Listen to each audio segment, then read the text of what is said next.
بسم الله الرحمن الرحيم.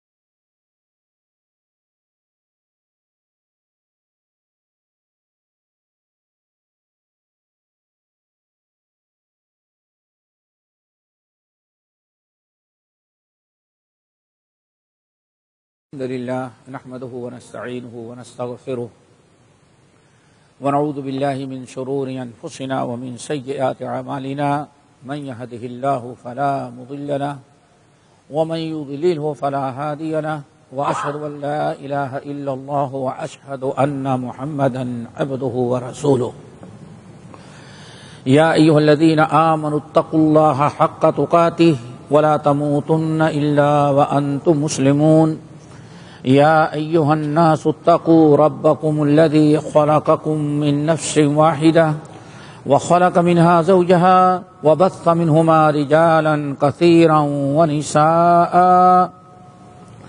واتقوا الله الذي تساءلون به والأرحام إن الله كان عليكم رقيبا يا أيها الذين آمنوا اتقوا الله وقولوا قولا سديدا يصلح لكم أعمالكم ويغفر لكم ذنوبكم ومن يطع الله ورسوله فقد فاز فوزا عظيما أما بعد فإن خير الحديث كتاب الله وخير الهدي هدي محمد صلى الله عليه وسلم وشر الأمور محدثاتها وكل محدثة بدعة وكل بدعة ضلالة وكل ضلالة في النار. فعن ابي هريرة رضي الله تعالى عنه قال قال رسول الله صلى الله عليه وسلم خصلتان لا تجتمعان في منافق حسن سمت ولا فقه دین او كما قال علیہ الصلاۃ والسلام. محترم سامعین، ہم نے آپ حضرات کے سامنے سنن ترمذی کی ایک حدیث پڑھی ہے، بڑی مختصر 2 جملے کی حدیث، لیکن نہایت اہم اور ضرورت کی باتیں اس کے اندر بیان کی گئی ہیں. امام ترمذی رحمۃ اللہ علیہ کے علاوہ بھی اس حدیث کو بہت سارے محدثین نے بسند صحیح نقل کیا. اللہ کے رسول صلی اللہ علیہ وسلم نے اس حدیث کے اندر ارشاد فرمایا کہ خصلتان لا تجتمعان فی منافق. دنیا کے اندر سب سے بدترین قوم اللہ تعالیٰ نے جس کو قرار دیا وہ منافقین ہیں. منافق سب سے بدترین، المنافقین فی الدرک الاسفل من النار، جہنم کے سب سے نچلے گڈھے میں جو رکھے جائیں گے وہ منافق ہوتے ہیں. منافق کس کو کہتے ہیں؟ منافق کہتے ہیں باطن کے خلاف اظہار کرنا. انسان زبان سے اپنے گفتار کردار سے جو ظاہر کرتا ہے دل اس کے مخالف ہوتا ہے. شریعت کے اصطلاح میں منافق کہتے ہیں کہ انسان دل میں تو کفر اور شرک رکھتا ہے، اللہ اس کے رسول اور ایمان والوں کی عداوت رکھتا ہے، لیکن کسی مصلحت کی بنا پر زبان سے اپنے آپ کو مسلمان کہتا ہے اور مسلمانوں میں اٹھتا اور بیٹھتا ہے. اس کو کہا جاتا ہے منافق. منافق کی متعدد علامات اور نشانیاں بیان کی گئی ہیں تاکہ ان برے لوگوں کی نشانیوں سے ہم ان کو پہچانیں اور اپنے آپ کو ان چیزوں سے بچائیں. کیوں؟ برے لوگوں کا طور طریقہ اختیار کرنا بھی اللہ تعالیٰ کے ہاں موجب غضب اور لعنت ہوتا ہے. بہت ساری علامات بیان کی گئیں، اور یہ منافق جو ہوتے ہیں ان کی 2 قسمیں ہوتی ہیں. ایک ہے منافق حقیقی اور ایک ہے منافق عملی. منافق حقیقی کیا ہے؟ حقیقی منافق جو ہم نے بھی بتایا کہ دل میں کفر و شرک رکھے اور کسی مفاد اور مصلحت کے بنا پر اپنے آپ کو مسلمان ظاہر کرے. یہ تو حقیقی منافق ہے، منافق اعتقادی آپ کہیں، اور ایک ہے منافق عملی۔ منافق عملی کس کو کہتے ہیں؟ دل میں تو ایمان ہے، اسلام کو پسند کرتا ہے، دل میں کفر و شرک نہیں ہے، دل درست ہے، لیکن اپنے بدعمالی کی بنا پر یا ایمان کی کمزوری کی بنا پر بہت ساری چیزیں وہ کرتا ہے جو منافقوں کی ہوتی ہیں۔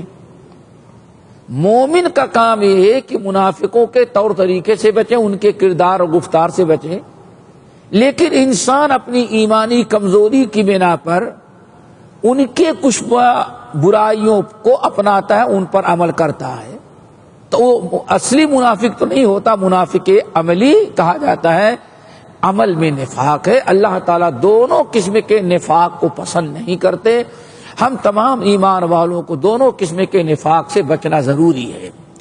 جو حدیث میں نے پڑھی ہے اس میں منافق کی دو علامتیں بیان کی گئی ہیں۔ آپ نے ارشاد فرمایا، لوگوں خصلتان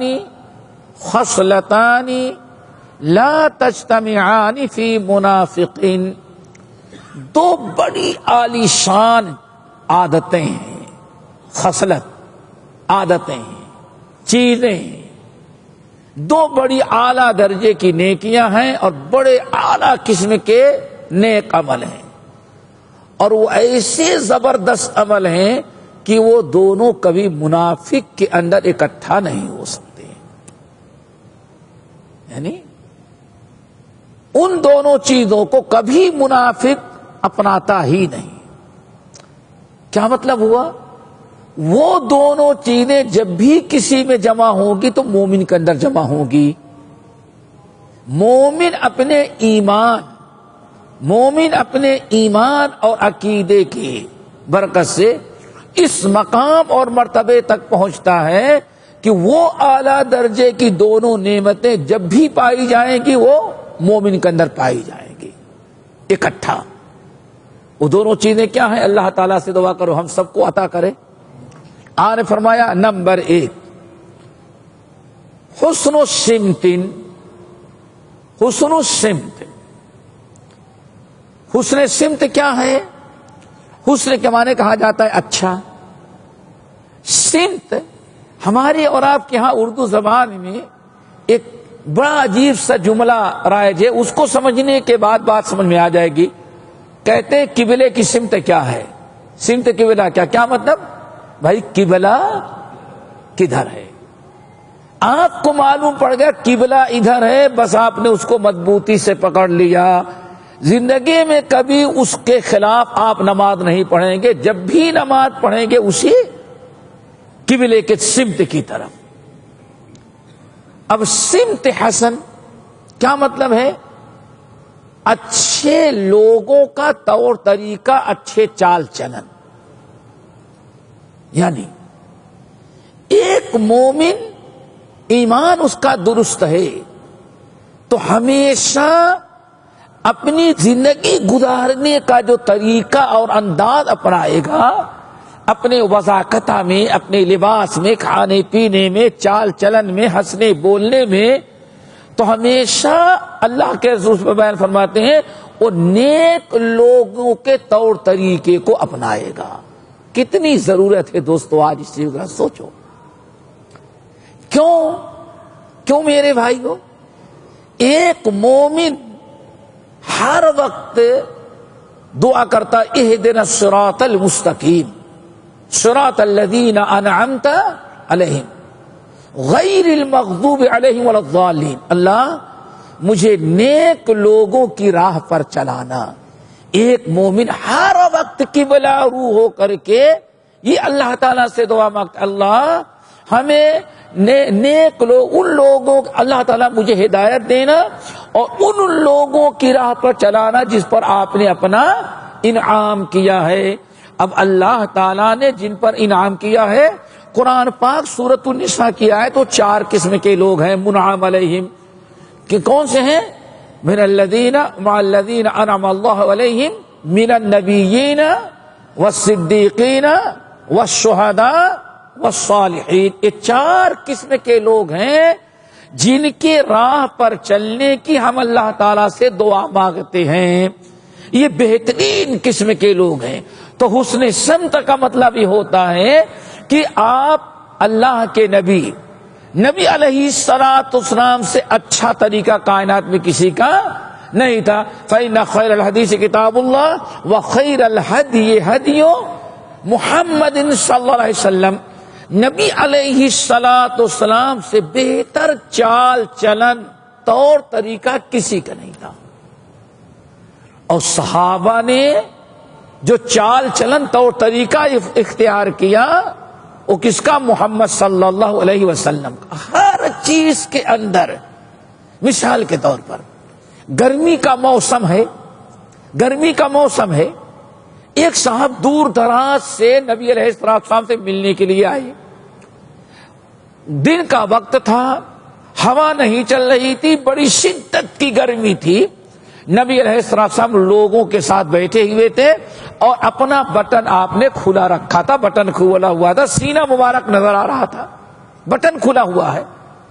وہ صاحب جو آپ سے ملنے کے لیے آئے تھے، جب دیکھا اپنے بٹن کو کھول لیا اور واپس گئے. سردی گرمی کبھی بھی ہو، انہوں نے اپنے قمیص کا بٹن بند ہی نہیں کیا. لوگ کہتے یہ کیوں؟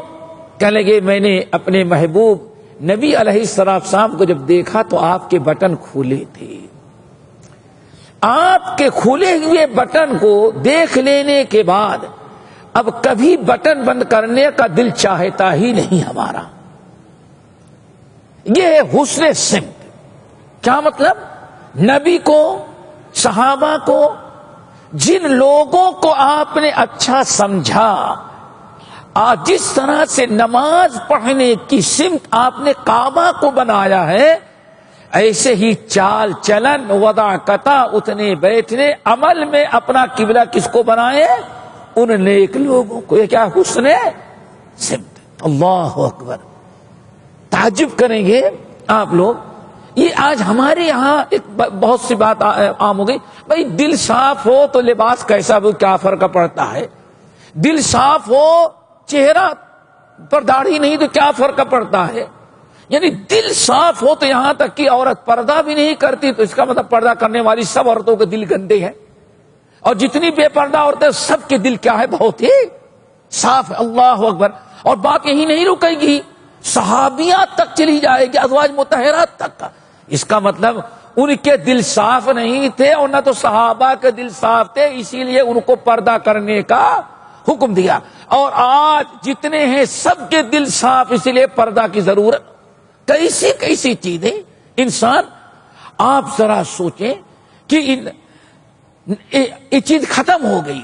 ورنہ واللہ حدیث کے اندر آتا ہے کہ لوگ عالم بن جاتے، بڑے بڑے فاضل بن جاتے، بڑی ہزاروں حدیثیں یاد کر لیتے تو کہتے چلو عبداللہ بن مسعود کے پاس چلتے ہیں. اللہ اکبر. کس کے پاس آتے؟ عبداللہ بن مسعود کے پاس.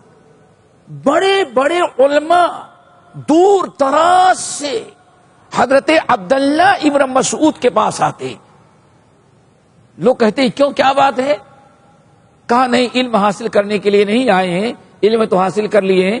ہم نے سنا ہے کہ نبی علیہ الصلوۃ والسلام کے چال چلن، طور طریقے، آپ کے حسن سمت کو سب سے زیادہ جس نے اپنایا ہے وہ عبداللہ ابن مسعود ہے. تو ہم لوگ بیٹھیں گے عبداللہ بن مسعود، ان کا لباس، ان کا اٹھنا، ان کا بیٹھنا، ان کے چال چلن، ان کے طور طریقے کو ہم سیکھنے کے لیے آئے. اللہ اکبر. امام زاہبی رحمت اللہ علیہ نقل کرتے، تعجب کریں گے، امام احمد بن حنبل رحمت اللہ علیہ کے درس میں لوگوں نے اندازہ لگایا کہ ہزاروں انسان موجود ہیں. کتنے؟ ہزاروں انسان موجود ہیں. امام زاہبی کہتے ہیں، نقل کرتے ہیں اس وقت کے لوگوں سے کہ ان میں کہا کہ ان میں آدھے سے زیادہ تو احمد بن حنبل سے حدیث پڑھنے والے تھے اور آدھی سے زیادہ امام احمد بن حنبل کے چال چلن کو دیکھنے والے تھے. کیوں؟ حسن سمت کی بنا پر کہ وقت کا محدث ہے، وقت کا امام ہے، لاکھوں حدیثیں نبی علیہ السلام کی یاد کیا ہے. تو اس کے عمل میں ذرا دیکھیں کیا کیا ہے. اپنے آپ کو ان کے عمل کا پابند بنانے کے لیے ان کے پاس آیا کرتے تھے. تو پہلی چیز کیا ہے میرے بھائی؟ حسن و سمت. نیک لوگ، اللہ کے نبی کو، صحابہ کو، تابعین کو، سلف کو، نیک لوگوں کو، اچھے لوگ جو ہوتے ہیں ہمیشہ ان کے چال چلن، ان کے طور طریقے کو اپنانے کی کوشش کرنا چاہیے. کس امام شافعی رحمۃ اللہ علیہ کی طرف منسوب کیا جاتا ہے. امام شافعی پڑھتے تھے احب الصالحین ولست منہم لعل اللہ یرزقنی صلاحا. اے لوگوں، میں تو گنہگار ہوں، نیک تو نہیں بنا، لیکن میں نیک لوگوں سے محبت کرتا ہوں، ان کے چال چلن کو اپناتا ہوں، تاکہ اس کی برکت سے شاید اللہ بھی مجھ کو نیک بنا دے، صالح بنا دے. تو دوستو، اس کا ذرا خیال ہونا چاہیے. اب اگر ہم نے حسن و سمت اپنایا، شیخ الاسلام ابن تیمیہ رحمۃ اللہ علیہ اقتداء الصراط المستقیم جو کتاب لکھی، اس کتاب میں بڑی پیاری بات کہتے ہیں. کہتے ہیں یاد رکھنا، ایک انسان کسی قوم یا کسی بڑے آدمی کا طور طریقہ اپناتا ہے، چال چلن اپناتا ہے، تو ایک دن نہیں اپناتا. پہلے اس شخص کی اہمیت، عظمت، محبت اس کے دل میں پیوست ہوتی ہے، پھر اس کے چال چلن اس کو اچھے لگتے ہیں. اللہ اکبر. دیکھو ابن تیمیہ رحمۃ اللہ علیہ اقتداء الصراط المستقیم، بڑی زبردست کتاب. اس کا مختصر اردو ترجمہ بھی ہوا ہے، 2 جلدوں کے اندر ہے، بڑی زبردست کتاب. اس کے اندر یعنی صراط مستقیم کا تقاضا کیا ہے؟ تقاضا یہ ہے کہ برے لوگ جو جہنم میں جانے والے ہیں، ان کے ہر طور طریقے سے آدمی اپنے آپ کو بچائے. تو کہتے ہیں کہ انسان اگر کسی قوم کا، غیر قوم کا، یعنی نبی کو چھوڑ کر کے، صحابہ کو چھوڑ کر کے، تابعین کو چھوڑ کر کے، اپنے کو چھوڑ کر کے اگر کسی غیر قوم کا طور طریقہ اپناتا ہے، تو ابن تیمیہ رحمۃ اللہ علیہ کہتے ہیں غیر قوم کا طور طریقہ اپنانے کے پہلے پہلے اس قوم کی اہمیت اور محبت دل میں ہوتی ہے، پھر انسان کو اس کا طور طریقہ پسند کرتا ہے. اور آج ہم آپ دیکھ لیں، آسانی سے دیکھ لیں، جس کی محبت ذرا آئی، دوسرے دن فوراً اس کا طریقہ ہمارے بدن پر آ جاتا ہے. بہرحال ایک تو یہ چیز ہے. دوسری چیز میرے بھائیو، ولا فقہ دین. اللہ اکبر. دین کی سمجھ، دین کی سمجھ. ولا فقہ دین، دین کی سمجھ، دین سیکھنے سکھانے کا شوق.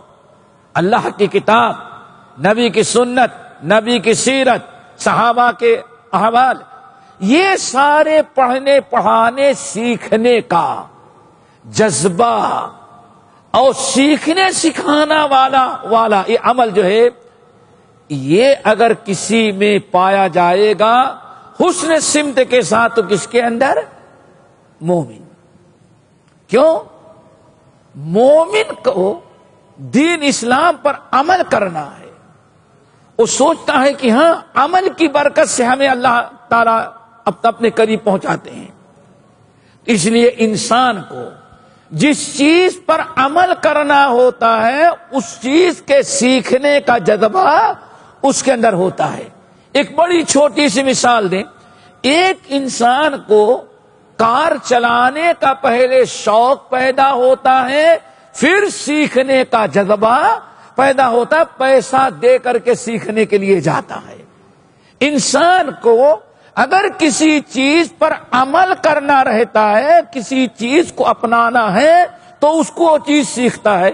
ایک مومن کو جب دین پر عمل کرنا ہے اور دین پر چلنے کا ارادہ ہے، اور اسے یقین ہے کہ یہی ایک راستہ ہے جو اللہ تک پہنچانے والا ہے، تو اس لیے مومن اس کے سیکھنے کی کوشش کرتا ہے. اور فکر کرتا ہے۔ اسی لیے دین سیکھنے سکھانے کے لیے ذرا دیکھیں اللہ اکبر، صحابہ کرام، تابعین اور دیگر لوگ کتنی کوشش، اور آج بھی اگر کسی کے اندر دین سیکھنے کا جذبہ ہوتا ہے تو ذرا دیکھیں کتنی محنت مشقت کتنی کوششیں کر کے وہ دین سیکھتا ہے۔ تو آپ نے فرمایا خصلتانی، یہ دو بہترین اعلیٰ درجے کی نعمتیں ہیں، عادتیں، یہ دونوں جب بھی کسی میں اکٹھا ہوگی تو مومن ہی کے اندر اکٹھا ہو سکتی ہیں۔ منافق اگر دین سیکھے گا تو حسن سمت نہیں آئے گی۔ کیوں؟ دین سیکھتا ہے منافق تاکہ کچھ ہمیں اعتراض کرنے والی چیزیں مل جائے، دین پر عمل کرنے کا جذبہ نہیں ہوتا۔ لیکن ایک انسان عمل میں بھی لائے اور سیکھے، آپ نے ساتھ نے یہ دونوں چیزیں صرف کس کے اندر پائی جائیں گی؟ مومن کے۔ اللہ تعالیٰ سے دعا کرو یہ دونوں خوبیاں ہمارے اندر پیدا ہو جائے، حسن سمت بھی اور دین کا سمجھنا بھی۔ اسی لیے جو انسان دین نہیں سیکھتا سکھاتا، اللہ تعالیٰ اس سے بہت ناراض ہوتے ہیں۔ آپ نے سنا ہوگا 5 قسم کے لوگ ہیں جو اللہ تعالیٰ کے ہاں سب سے بدترین مبغوض ترین لوگ ہیں، جن سے اللہ بے انتہا ناراض ہوتا ہے۔ ان میں ایک انسان کون ہے؟ عالم بامور الدنیا اور جاہل بامور الآخرہ۔ دنیا کی تو بڑی معلومات رکھتا ہے، دین کے معاملے میں بالکل زیرو اور صفر ہوتا ہے۔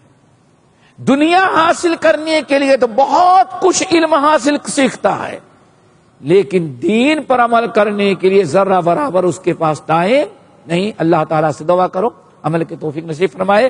باقی انشاءاللہ اگلے ہفتے اقول قولی ھذا واستغفر اللہ من کل ذنب واتوب الیہ۔ سبحانک اللہم وبحمدک، اشہد ان لا الہ الا انت، استغفرک واتوب الیک۔